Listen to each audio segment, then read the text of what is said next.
লালটু কাকা একটা আইসক্রিম দাও না। হ্যাঁ মামুনি দাঁড়াও দিচ্ছি। সে গো মানি দিচ্ছি মানে আমি আগে এসেছি, আমাকে আগে দে। আঙ্কেল আমার না পড়া আছে, আমি একটু তাড়াতাড়ি নিয়ে চলে যাব। এই ছোকরি, এই চুপচাপ দাঁড়িয়ে থাক, আগে আমি নেবো তারপরে তুই। বাড়িতে বাপ শেখায়নি যে বড়রা কিছু বললে সেটা চুপচাপ শুনতে হয়? আপনাকে বাড়িতে কেউ শেখায়নি যে বাচ্চাদের সাথে কি করে কথা বলতে হয়?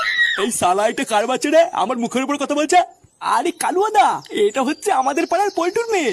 ওই যে ওইদিকে বালসে ক্লাব বলে একটা ক্লাব আছে না, এটা হলো ওই ক্লাবেরই প্রধানের মেয়ে।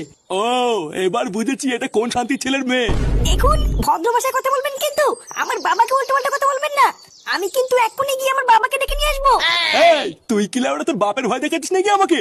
কানের তলে এমন এক ঝাপড় মারবো না বাপের নাম ভুলে যাবি।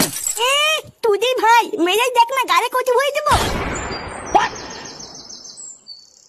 নে বাড়া, এটা আবার কোন শুনে বাচ্চা? কালুয়াদা একে চিনতে পারছে না? আরে এ তো হলো আমাদের পাড়ার ফুটো ছেলে।